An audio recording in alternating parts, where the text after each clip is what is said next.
60 лет назад произошло одно из самых мистических событий в истории СССР. На окраине закрытого Куйбышева молодая девушка Зоя окаменела с иконой Николая Чудотворца в руках. Стояние Зои стало всесоюзным скандалом, толпы народа от дома Зои разгоняла конная милиция, партийные чиновники делали все, чтобы скрыть это загадочное происшествие. Весь город гудит как улей. Вы тут сидите, а там девушка застыла с иконой в руках, как вкопанная. Говорят, ее Бог наказал. Доктор Анна задыхалась от волнения. О том, что факт окаменения девушки был, есть свидетельство очевидцев тех дней, документы партийных заседаний. Это чрезвычайное и загадочное событие произошло 31 декабря 1956 года в доме 84 по улице Чкалова. В нем жила обычная женщина Клавдия Балонкина, сын которой надумал пригласить в новогоднюю ночь своих друзей. Среди приглашенных была девушка Зоя, с которой Николай незадолго до этого начал встречаться. Все подруги с кавалерами, а Зоя все сидела одна, Коля задерживался. Когда начались танцы, она заявила: «Если нет моего Николая, буду с Николой угодником танцевать». И направилась к углу, где висели иконы. Друзья ужаснулись: «Зоя, это грех», но она сказала: «Если есть Бог, пусть он меня накажет». Взяла икону, прижала к груди. Вошла в круг танцующих и вдруг застыла, словно вросла в пол. Ее невозможно было сдвинуть с места, а икону нельзя было взять из рук, она будто приклеилась намертво. Внешних признаков жизни девушка не подавала. Но в области сердца был слышен едва уловимый стук. Врач скорой Анна пыталась оживить Зою. Родная сестра Анны, Нина Павловна Калашникова, и сейчас жива, мне удалось с ней поговорить. Она прибежала домой взбудораженная. И хотя милиция взяла с нее подписку о неразглашении, все рассказала.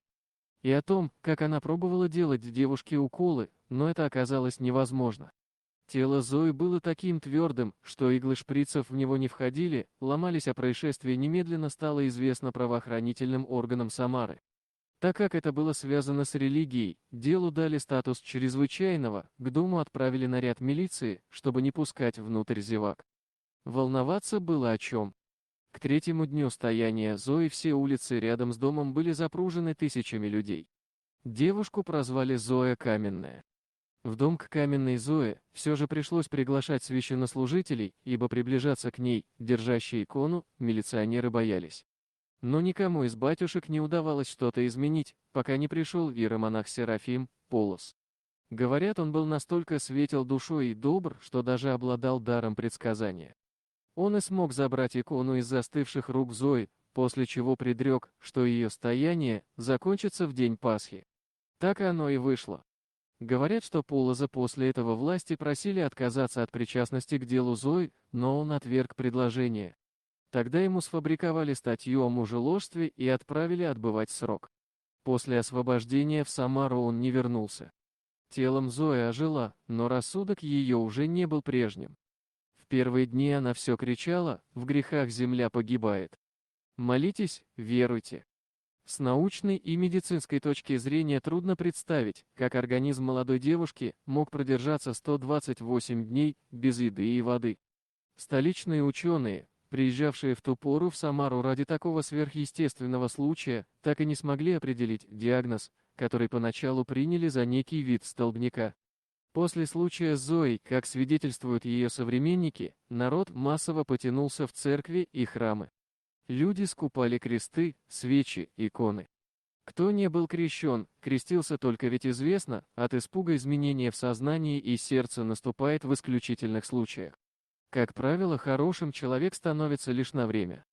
Чтобы глубоко прочувствовать суть всего духовного и настоящего, раскрыть сердце добру и любви, требуется работа души.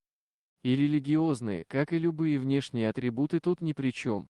Поэтому, говорим мы о Зое или о каком другом персонаже, с которым случилось что-то из ряда вон, вопрос напрашивается следующий: почему нам, для того чтобы обрести веру, обратить внимание на себя, свои поступки, собственную жизнь, требуются драмы, трагедии или чудеса и мистика? Пока гром не грянет, мужик не перекрестится.